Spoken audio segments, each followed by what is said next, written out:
हमारे चैनल को सब्सक्राइब करें और बेल आइकन दबाएं। मैं हूं दयानंद शेट्टी और आप मुझे इंस्पेक्टर दया के नाम से जानते हैं। For more episodes of CID, subscribe to lift crime and hit the bell icon.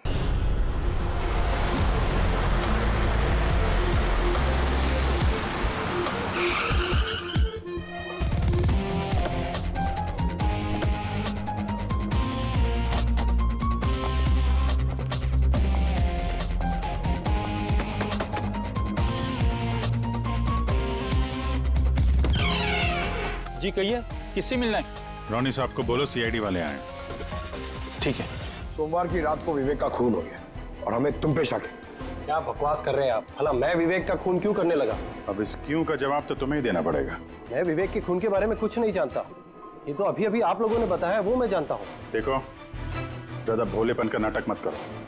साफ साफ बताओ, विवेक को क्यों मारा तुमने? सर, मैंने विवेक का खून नहीं किया है और वैसे भी उसके घर के बाहर सिक्योरिटी गार्ड थे, तो कोई कैसे उसके घर में घुसकर मार सकता है? सिक्योरिटी गार्ड्स कुछ नहीं कर पाए क्योंकि उन्हें कोई दिखाई नहीं। क्या मतलब? मतलब यह है कि एक ना दिखने वाला इंसान विवेक के घर में आया और उसने लाइट के जंक्शन बॉक्स के साथ कुछ छेड़छाड़ की, जिससे लाइट चली गई। सर, लाइट चली गई? मैं पता लगाता हूँ। नहीं मिस्टर रॉनी, आप बाहर नहीं जाएंगे, अभी तो रुकिए। आपकी जान को खतरा है, ये वही खूनी हो सकता है। सिक्योरिटी! रॉनी, आप हिलना मत। जी, सिक्योरिटी!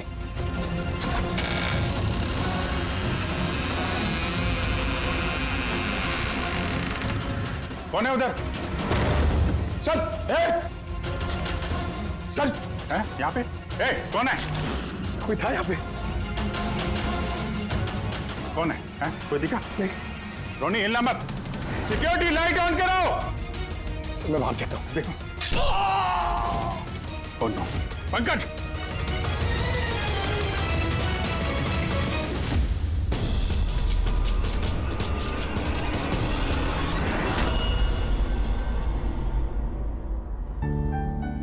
वीना, आज दिन भर सिर्फ काम काम और काम ही रहा है। शरीर भी थक गया है, पूरी बॉडी दर्द दे रही है। विवेक, 24 घंटे सोचोगे तो बॉडी तो पेन होगा ना। अब इतना बड़ा बिजनेस करना है तो सोचना तो पड़ेगा ही ना। थोड़ा सोच समझ के काम करोगे तो दिमाग पे प्रेशर कम पड़ेगा ना। ये कोई गुड्डे गुड्डियों का खेल नहीं है जो चुटकी बजाते ही काम शुरू हो जाए और चुटकी बजाते ही खेल खत्म। समझ रही हो? ठीक है, एक काम करती हूँ, मैं लोकेश को बुलाती हूँ, वो तुम्हारी मालिश कर देगा अच्छे से। ठीक है? मालिश नहीं, बस गर्मा गर्म एक गिलास दूध मेरे लिए लेकर आ जाओ ताकि सारी थकान दूर हो जाए। अच्छा, तो अभी लेके आए। Please, thank you.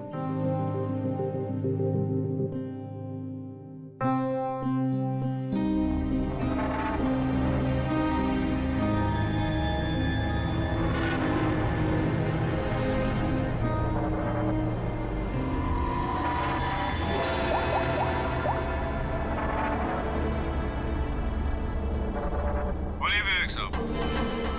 सब ठीक ठाक है? हाँ साहब, सब ठीक है, एकदम ट्रैक पे है। काम हो जाएगा ना? आपको जुबान दिया साहब, काम हो जाएगा। जो भी तुम्हें सही लगे वो सब करो, तुम्हें पूरी छूट है, मगर उसको फिक्स कर दो। आप चिंता मत करो साहब, वो तैयार हो जाएगा। उसको तैयार करना मेरे बाएं हाथ का काम है। गुड।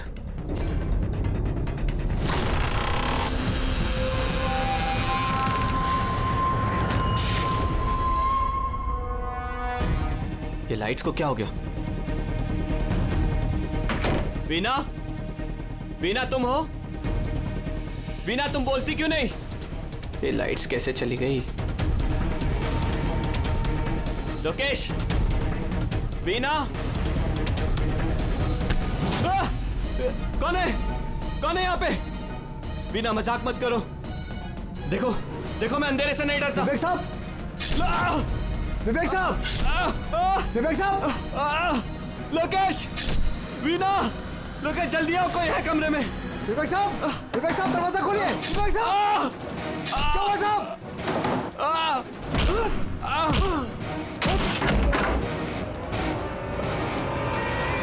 विवेक साहब! मालकिन, विवेक साहब, विवेक साहब, विवेक साहब, मालकिन, विवेक साहब।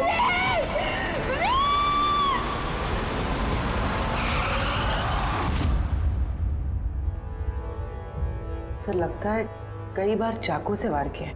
ये देखिए, कटने का और चाकू घोंपने का निशान है। घाव के पैटर्न देख के लगता है कि ये घाव चाकू के नहीं है, किसी और चीज से खून किया गया है। ऐसा क्यों लगता है सर आपको? ये देखो, ये जो घाव के पैटर्न देख रहे हो एकदम बराबर बराबर है, एक ही साइज के, और ये ज्यादा गहरे नहीं है। अगर चाकू का घाव होता तो बड़ा होता, गहरा होता, और ऐसे पैटर्न में नहीं बनता। मतलब सर चाकू जैसा ये कोई छोटा हथियार है और उसे बार बार मार के खून किया। लगता तो ऐसा ही है यार। आप कहाँ थे आप जब ये खून हो? साहब मैं नीचे अपने कमरे में था। जब विवेक साहब की चीखने की आवाज सुनी तो मैं दौड़ के ऊपर आया। साहब मैंने दरवाजा खोलने की बहुत कोशिश की, लेकिन दरवाजा अंदर से बंद था। विवेक साहब अंदर से जोर जोर से चिल्ला रहे थे, इसलिए मैं दरवाजा तोड़ के अंदर गया और मैंने देखा कि जब दौड़ के अंदर आए तो आपने खूनी को नहीं देखा यहाँ पे? यही तो अजीब है साहब, खूनी दिखा ही नहीं। दरवाजा बंद था अंदर से? हाँ साहब।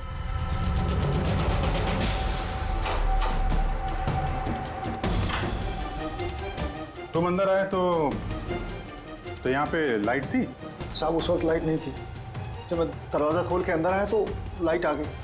कमाल है सर, ये कैसा खूनी है जो लाइट में भी नहीं दिखा? कहीं ये आत्मा।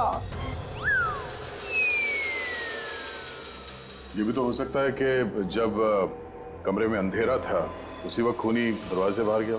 साहब ऐसा बिल्कुल नहीं हो सकता। साहब अगर खूनी दरवाजे से अंधेरे में भी गया होता तो मुझे जरूर दिखा होता। मेरी आंखें बिल्कुल ठीक है साहब। कमरे से बाहर जाने का और कोई रास्ता तो दिख नहीं रहा है। वही तो, कमरे से बाहर जाने का एक ही रास्ता है, वो है ये दरवाजा। दरवाजा अंदर से बंद था और लोकेश ने ये दरवाजा खोला और इसने तो यहाँ पे खूनी को देखा नहीं। कमाल है।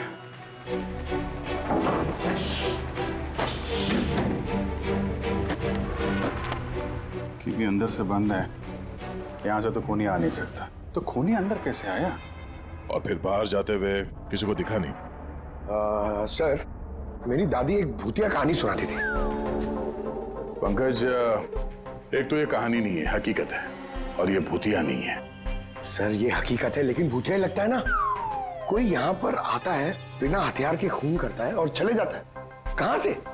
जाने का तो यही एक रास्ता है, ये दरवाजा। लेकिन सर बीना तो सीढ़ियों से ऊपर आ रही थी, और अगर खूनी यहाँ से जाता तो उसे दिखता जरूर। कमाल है यार, ये लाइट का आना जाना, इसका कुछ ना कुछ कनेक्शन है इस केस के साथ। लाइट का जंक्शन बॉक्स कहाँ पे है?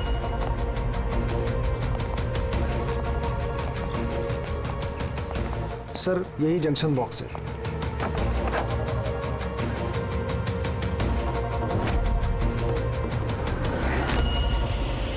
इधर आ जरा। कल तुम ही ड्यूटी पे थे? मैं तो गेट पे था साहब। तुम्हारे गेट पे रहते कोई घर में घुस के खून कर गया, तुम्हें पता नहीं चला? देखिए साहब, मैं अपनी ड्यूटी पे अलर्ट रहता हूँ, ना कोई अंदर आया है ना कोई बाहर गया है। अलर्ट? तो क्या खूनी हवा में आया, हवा में गायब हो गया है? ये लाइट स्विच ऑफ किसने की थी यहाँ से? पता नहीं साहब, अचानक ऑफ हो गई। मैंने सोचा फ्यूज उड़ गया हो। यहाँ कोई स्पार्क वार्क हुआ था जंक्शन बॉक्स में? नहीं साहब, स्पार्क नहीं हुआ था, लाइट चली गई, और जैसे लाइट चली गई मैं जंक्शन बॉक्स की तरफ दौड़ा। देखा बाकी सबके घर में लाइट है, हमारी क्यों नहीं? और देखा साहब जंक्शन बॉक्स खुला था, जंक्शन बॉक्स का स्विच भी बंद था, और मैंने ऑन किया साहब। जैसे ही ऑन किया लाइट आ गई। कोई तो आया था यहाँ पे जिसने लाइट के साथ छेड़छाड़ की है। विवेक की बीवी वीना, उससे भी पूछ लेते हैं।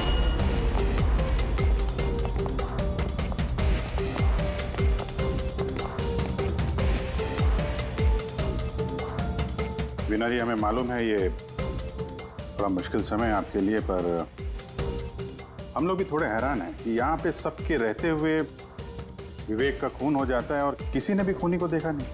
सर इस बात का जवाब मेरे पास भी नहीं है। मैं खुद हैरान हूँ, खूनी कहाँ से हवा बनकर आया और कहाँ चला गया। मैं मेरे बच्चों को क्या जवाब दूंगी सर? उन पर क्या बीतेगी? हिम्मत रखो, समय के साथ साथ बच्चे भी समझ जाएंगे। आप कौन है? सर मैं विवेक का बिजनेस पार्टनर हूँ। मेरा नाम राकेश है और मैं अभी जापान से लौटा हूँ। किस सिलसिले में जापान गया था? सर एक बिजनेस के मामले में गया था। क्या बिजनेस क्या करते हैं? सर विवेक और राकेश एक जापान में ऑयल बेसिन का बिजनेस शुरू कर रहे थे, जापान की सी में। जॉइंट वेंचर था इंडिया और जापान में। दोस्त तो गया ही, पता नहीं अब इस कंपनी का क्या होगा।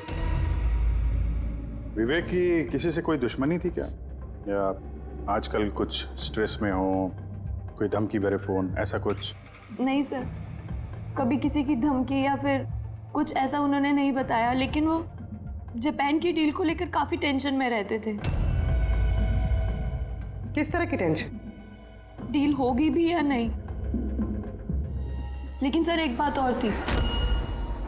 क्या? सर कुछ दिन पहले विवेक एक बहुत अजीब आदमी से मिले थे। अरे आप चिंता मत करो, आपने मुझ पर भरोसा किया, अपना वादा पूरा किया, अब मैं भी आपका वादा पूरा करूंगा। पुलिस को भनक भी नहीं होनी चाहिए। साहब पप्पन नाम है मेरा, मुझ पे भरोसा है ना? विश्वास है इसलिए काम दिया है तुम्हें। बस अब पप्पन का कमाल देखो। पप्पन? देखिए जैसा आपने बताया उससे तो यही लगता है कि ये पप्पन कोई पुराना मुजरिम है, और हर मुजरिम का रिकॉर्ड है हमारे पास। आप उसकी फोटो देखेंगे तो पहचान लेंगे? जी सर। ठीक है, फिर तो जल्दी इस पप्पन का पता चल जाएगा, और उसने क्या किया था वो भी।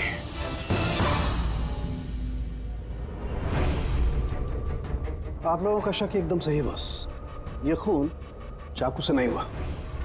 तो फिर किस हथियार से हुआ जो कोई भी देख नहीं पाया? यहाँ तक कि लोकेश को भी वो हथियार दिखाई नहीं पड़ा। हाँ बॉस, हथियार भी नहीं नजर आया, और कमाल की बात ये खूनी भी दिखाई नहीं दिया।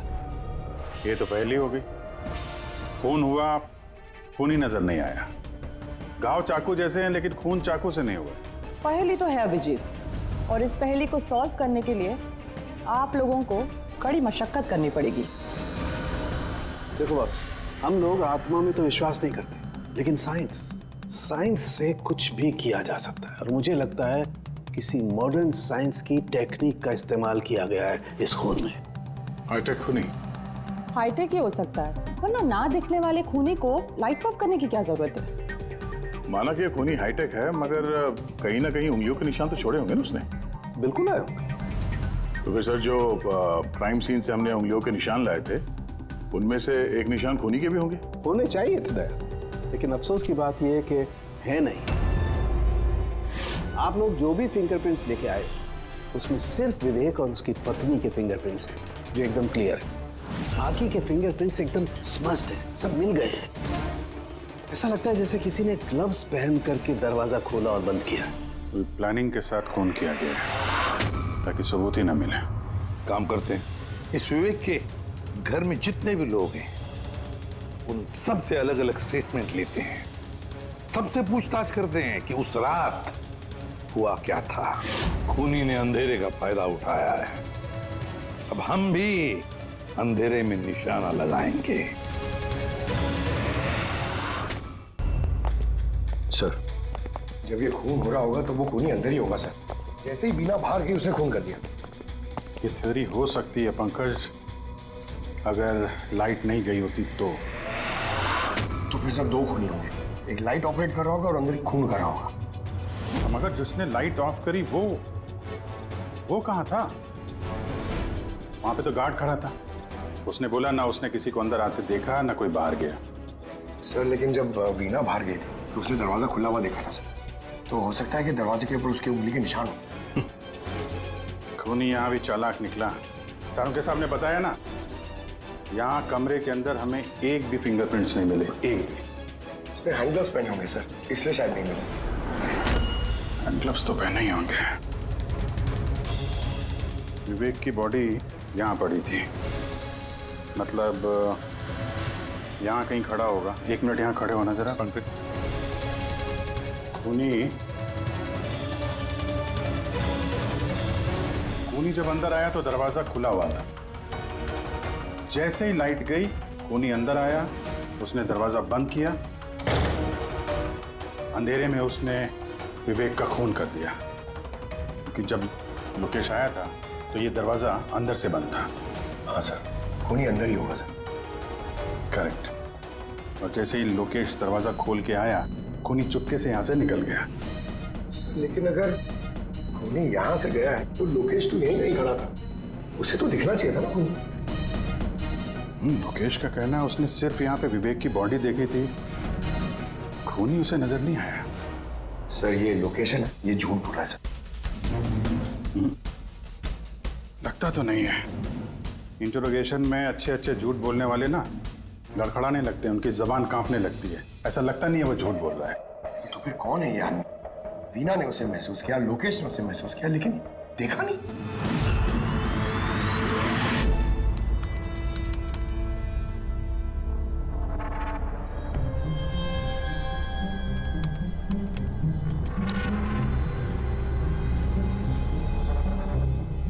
सर, मरने से पहले विवेक ने जिस नंबर पे फोन किया था वो नंबर एक दिन पहले चोरी हो गया था और अब वो अनअवेलेबल आ रहा है। अनअवेलेबल है तो जरूर पप्पन का होगा। दया, पप्पन का नंबर होगा। क्या पता चला उसके बारे में? सर पूर्वी ट्रेस कर रही है, उसका क्रिमिनल रिकॉर्ड भी चेक कर रही है सर, बहुत जल्द पता चल जाएगा। यही है, यही है सर। हाँ सर ये देखिए सर, हमारे रिकॉर्ड्स में तो कई सारे पप्पन हैं, लेकिन वीना के बताए अनुसार ये वही आदमी जिसकी हमें तलाश है। सर ये वही आदमी है जिसे मैंने विवेक के साथ देखा था। हमारे रिकॉर्ड के हिसाब से तो ये मुजरिम बहुत ही खतरनाक है सर, खूनी है। और अगर विवेक ने इसे पैसे दिए हैं तो जरूर खून किया होगा इसने। और अभी ये बेल पे बाहर है और पुलिस स्टेशन पे हाजिरी देने के लिए जाता है रोज। कौन से पुलिस स्टेशन में जाता है ये हाजिरी देने के लिए?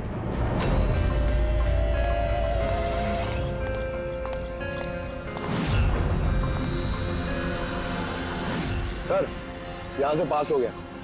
सब्जी ले लो भाई, सब्जी ले लो, सब्जी ले लो। सर, पप्पन यहाँ से निकल गया। ले भैया, तेरा ठेला संभाल ले। उसको उधर ही रोक के रख, चाहे वो रोए या हंसे, तुम उसकी चिंता मत कर। जब तक वो हमारे पास है, बाजी हमारे हाथ में है। तुम लोग मेरा इंतजार करो और कुछ भी गड़बड़ हुआ ना, तुम में से किसी को नहीं छोड़ूंगा मैं।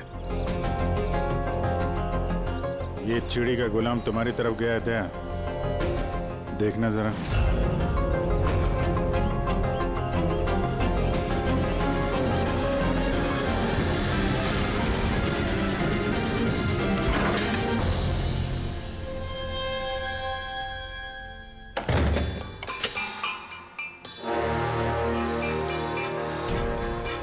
कैसा लगा हमारा इनविटेशन भरत साहब? देखो देखो, आप लोग जो कोई भी हो, मुझे और मेरे बेटे को छोड़ दो। मैं आप लोगों से रहम की भीख मांगता हूँ। रहम। Okay fine. एक काम करो, मुझे तुम यहाँ पर रोक लो, लेकिन मेरे बेटे को छोड़ दो। मुझे ना तो तुम चाहिए ना तुम्हारा बेटा। मैं चाहता हूं कि तुम विवेक सर की बिड पास करो। विवेक सर खुश तो मैं खुश। ये पॉसिबल नहीं है। मैं इंडियन मिनिस्ट्री में एक एम्प्लॉय हूँ। माना कि सारे कॉन्ट्रैक्ट मेरे जरिए पास होते, लेकिन मैं ऐसे ही किसी कंपनी का कॉन्ट्रैक्ट कैसे पास करवा दूं सर? मिस्टर भरत, तुम ना मामले की गंभीरता को नहीं समझ रहे हो। तुम्हारे बेटे के साथ क्या हो सकता है ये तुम सपने में भी नहीं सोच सकते। सपने में तुम भी नहीं सोच सकते कि अब तुम्हारे साथ क्या होने वाला है।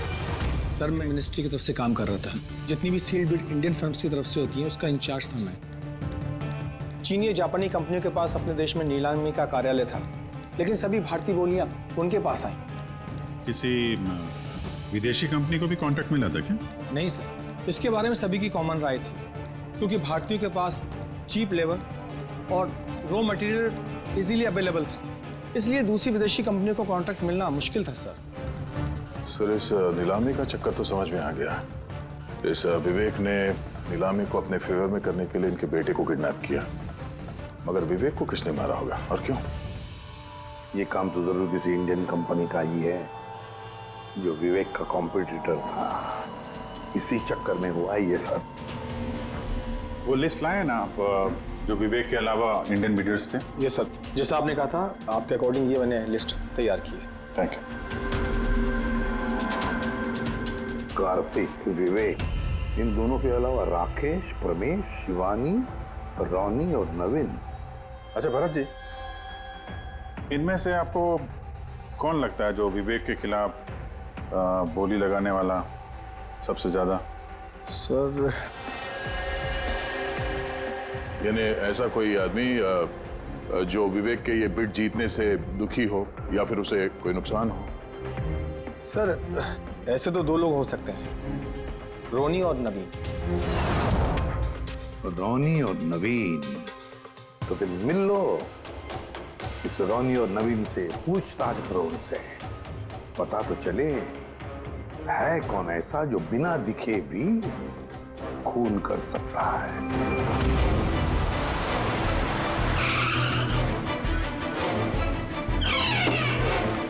जी कहिए, किससे मिलना है?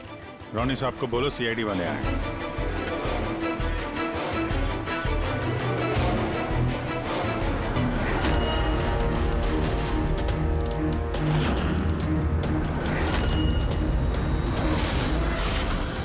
सर, लाइट चली गई? मैं पता लगाता हूँ। नहीं मिस्टर रोनी, आप बाहर नहीं जाएंगे, अभी तो रुकिए, आपकी जान को खतरा है, ये वही खूनी हो सकता है। सिक्योरिटी! रोनी, आप हिलना मत। सिक्योरिटी! सर, यहाँ कोई है? कोई है? सर यहाँ। कौन है इधर? कौन है? मिस्टर रोनी, आप हिलना मत। सर, मैं देखता हूँ, देखो। पंकज! ओह नो, रोनी! साहब, सबको क्या हुआ? एक मिनट। He's no more. बाहर जाते हुए कोई दिखा था क्या? नहीं सर, मैं वहाँ जंक्शन पे गया, लाइट ऑन की और देखा कि हमारा दूसरा सिक्योरिटी गेट के पास बेहोश पड़ा हुआ है और मैं अंदर आ गया सर। हेलो सर, हम रोनी को बचा नहीं पाए। He's dead. ऐसा कैसे हो सकता है अभिजीत? खून तुम्हारे सामने हुआ और तुम कह रहे हो कि तुमने खूनी को देखा तक नहीं? हाँ सर, पहले तो हम सुनी सुनाई बातों पे यकीन कर रहे थे, पर यहाँ तो हम लोग वहाँ मौजूद थे सर, कोई नहीं दिखा। मतलब विवेक के खून की जैसा? हाँ सर। ये किस तरह का खूनी है सर, जो है मगर दिखाई नहीं देता? वही तो। पर इतना पक्का है कि मैंने वहाँ पे कुछ शैडो जैसी देखी थी, कुछ अजीब सी, एक्सप्लेन करना मुश्किल हो रहा है मगर। सारुण के यार, फोटो से कुछ पता चल रहा है तुझे? बॉस, लगा हुआ तो हूँ, शायद कुछ हाथ लग जाए, लेकिन एक बात पक्की है, ये खून भी वैसे ही हुआ है जैसे इससे पहले को खून हुआ है। ये देखो, बस ये देखो, यहाँ फोटो में ये हल्की सी रोशनी में ये कुछ आकृति दिखाई दे रही है, शैडो जैसी, बिना आकार के। ये क्या है, ये समझ में नहीं आ रहा है। सालू के साथ मैं पहले से कह रहा था, ये जरूर कोई आत्मा है। सर, वो जो कोई भी था, मैंने उसे महसूस किया था सर, मैंने उसे पकड़ने की कोशिश की, लेकिन वो हाथ में ही नहीं है। देखो यार, ये आत्मा कुछ नहीं होता। बॉस, ये क्या है, ये अभी तक पता नहीं लगा पाया। समझे? ये किस किस्म का हथियार इस्तेमाल किया इस खूनी ने? ये बॉस, ये हथियार है, इसे शूरिकेन कहते हैं बॉस। शूरिकेन? तो इस तरह का हथियार तो मैंने मार्शल आर्ट्स वाली फिल्मों में देखा है। अरे इसे तो वो निंजाज यूज करते हैं, वो निंजा। सर, ये जापानीज हथियार है, निंजाज इस टाइप के हथियार इस्तेमाल करते हैं। जापान, निंजा, और ये ऑक्शन भी जापान में होने वाला है सर, तो कहीं इन सबका कनेक्शन जापान से तो नहीं? बिल्कुल है, जापान से कनेक्शन है।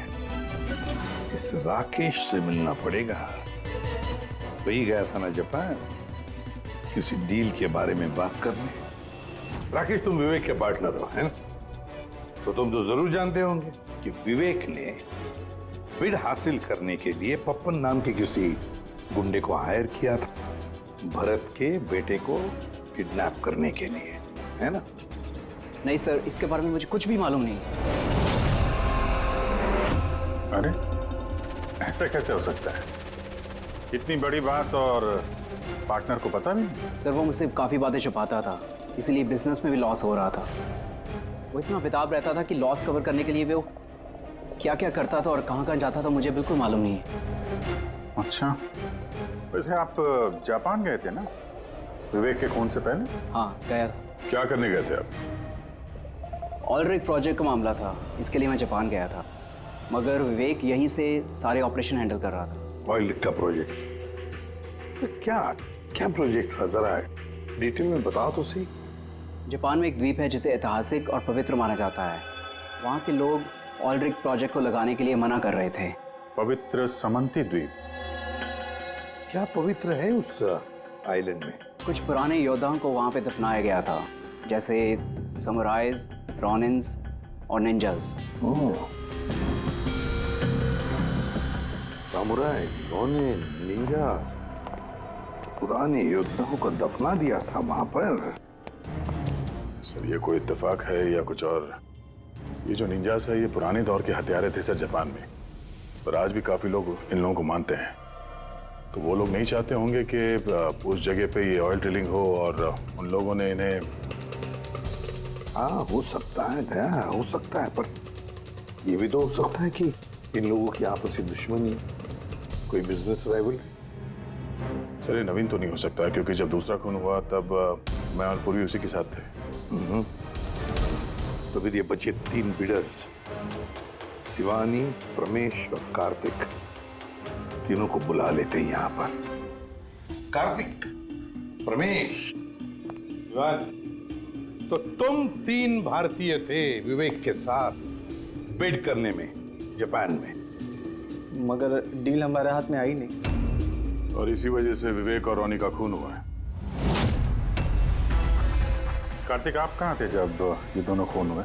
सर मैं मीटिंग में ही था, आप मेरे एम्प्लॉयज से पूछ सकते हैं सर।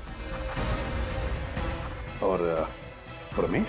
सर मैं सामाजिक व्यक्ति हूँ, और सर इसके गवाह सर वो अफसर हैं, और सर जिस वक्त खून हुआ मैं उनका साथी था सर। तो ये भी तो हो सकता है ना कि ये खून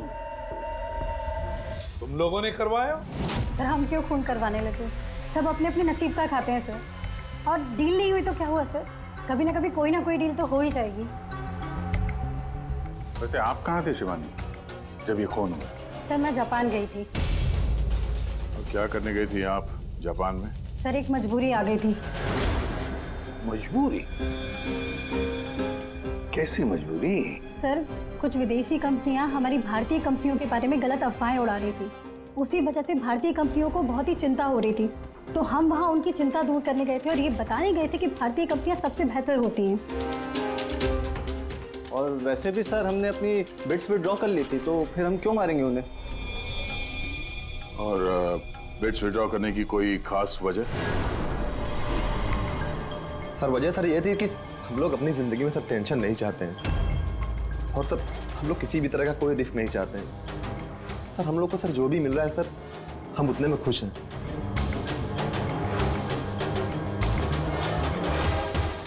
सर अब तो ये नवीन ही बचा, इसने तो बिड भी वापस नहीं लिया।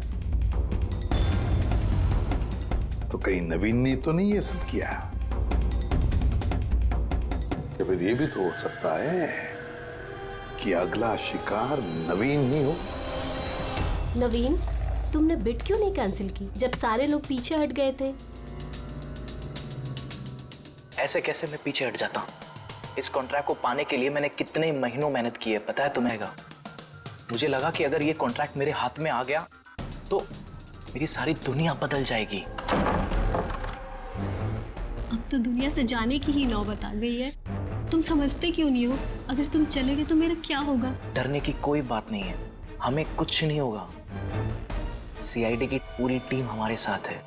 अरे सीआईडी वालों के सामने वो मार के चला गया, और सीआईडी वाले क्या किए? कुछ नहीं कर पाए वो। सीआईडी की टीम पे भरोसा रखो तुम, हमें कुछ नहीं होगा। पंकज, तुम्हें पता है ना हमें क्या करना है? Don't worry, I know. मैं आता हूं।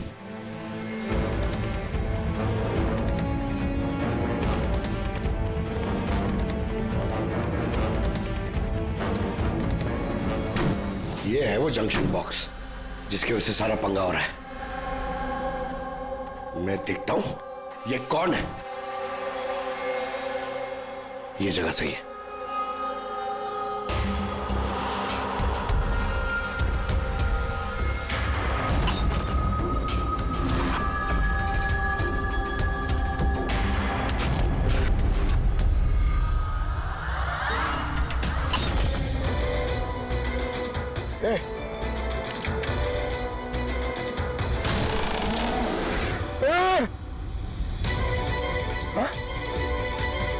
कौन है?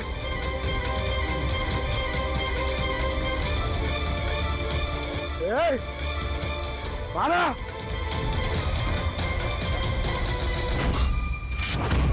नवीन, ये लाइट को क्या हो गया? अरे कुछ नहीं हुआ।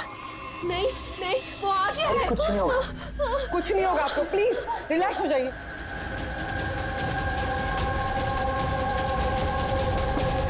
रिलैक्स हो जाइए। नवीन, सामने आओ। वो तुम्हें मार डालेगा। अरे नहीं। कौन है यहाँ पे?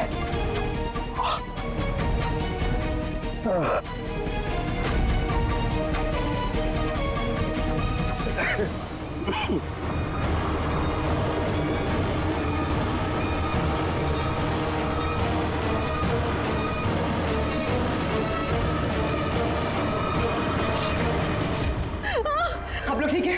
हाँ?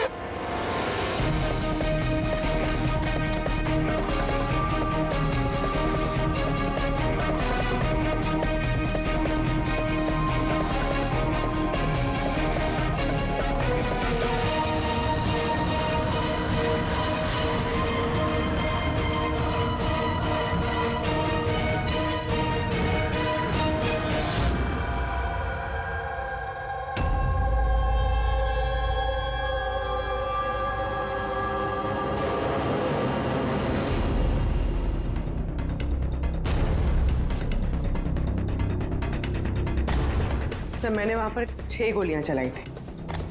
उनमें से 5 गोलियां तो मिल गई, मगर एक गोली उस खूनी को जरूर लगी है। एक गोली खूनी को लगी है तो पूरी तुम यकीन के साथ कैसे कह सकती हो कि 6 में से एक गोली खूनी को लगी है? क्या वहां पे कोई खून वगैरह गिरा था? नहीं सर, खून तो नहीं था वहां पर, लेकिन गोली लगने की आवाज जरूर आई थी। अगर गोली लगी है तो खून तो निकलेगा ही। घर के अंदर ना सही तो घर के बाहर कहीं मिला? नहीं सर, हमने अच्छे से चेक किया था, वहां पर खून था ही नहीं।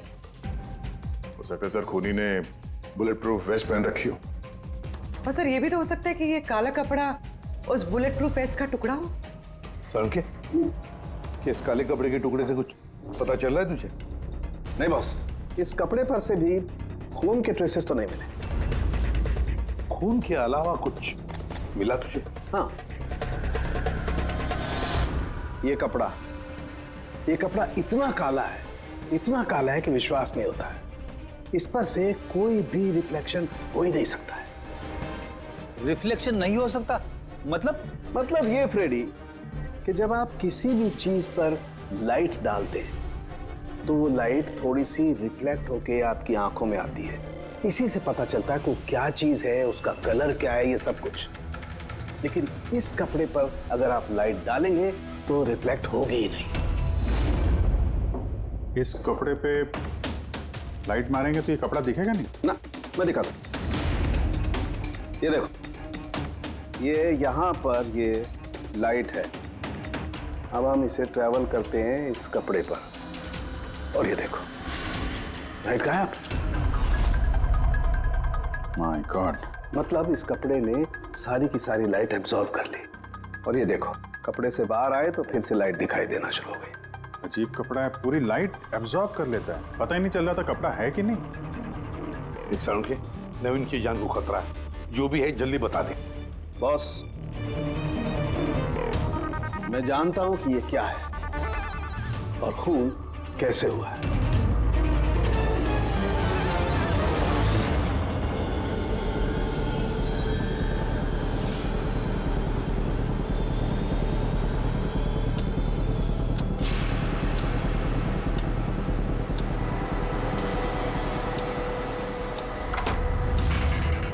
शिखा, क्या हुआ तुम्हें?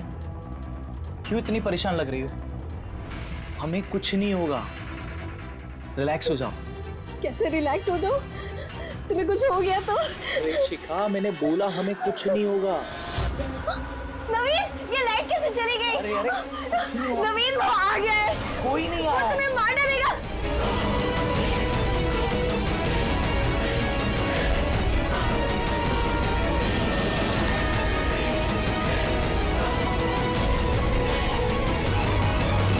बस खेल खत्म। एक गिलास दूध अपने हाथों से लेकर आ जाओ, सारी थकान दूर हो जाएगी। अच्छा, अभी लेकर आती हूँ। Please, thank you.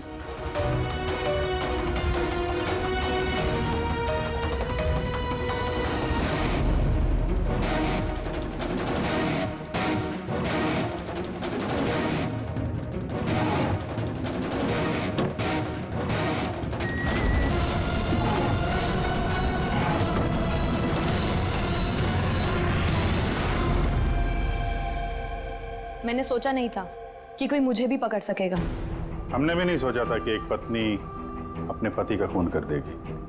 अपराधी चाहे जितना दिमाग लगाकर अपराध को अंजाम दे, कहीं ना कहीं उससे कोई ना कोई गलती हो ही जाती है। मैंने तो कोई गलती नहीं करी, फिर भी आप लोगों ने मुझे पकड़ लिया। नहीं, गलती हुई तुमसे। ये कपड़ा पहन के तुमने बहुत अकलमंदी दिखाई थी, लेकिन इस कपड़े का टुकड़ा हमें खिड़की में से मिल गया और खिड़की पे फंसा हुआ वो कपड़ा हमारे लिए सबूत बन गया, और उसी कपड़े की वजह से तुम हमारे पकड़ में आ गई। ये कैसा कपड़ा है सर? मैंने इसके बारे में पहले सिर्फ सुना था बॉस। मुझे पता नहीं था कि इसका इस्तेमाल किया जा सकता है, वो भी इस तरीके से। इसे जिस जिस व्यक्ति ने बनाया उसने अपने हिसाब से इसको नाम दिया, लेकिन एक बात पक्की है, ये दुनिया की सबसे ज्यादा काली चीज है। मैं तो कुछ समझा नहीं।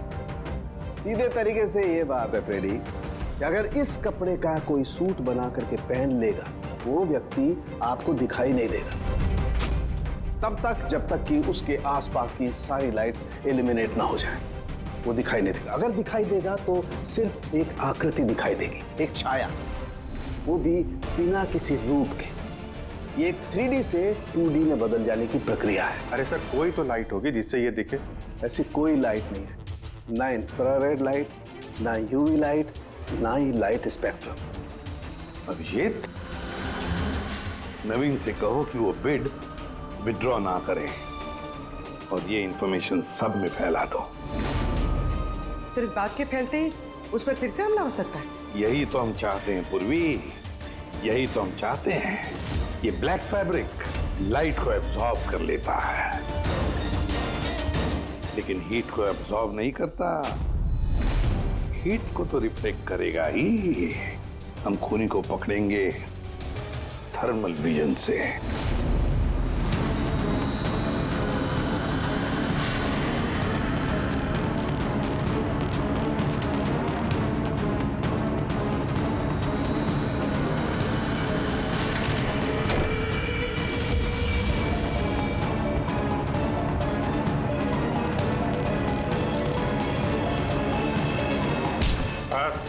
खेल खत्म। किस तरह से इस काली ड्रेस की वजह से तुम्हारा खेल खत्म हो गया? हाँ?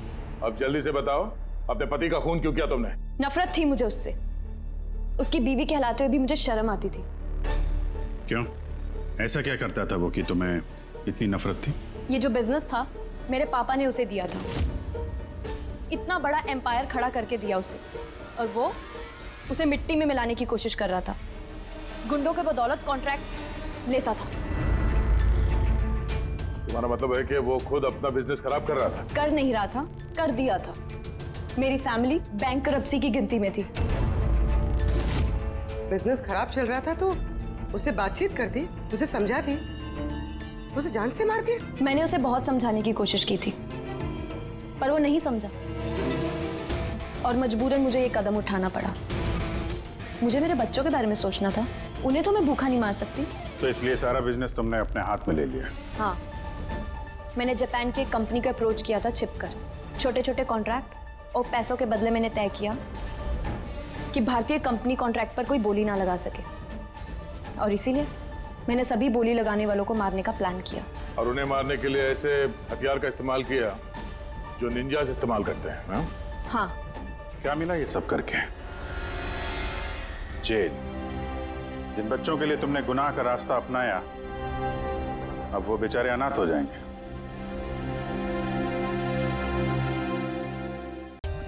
For more updates, subscribe to our channel, click the show links and enjoy watching the videos.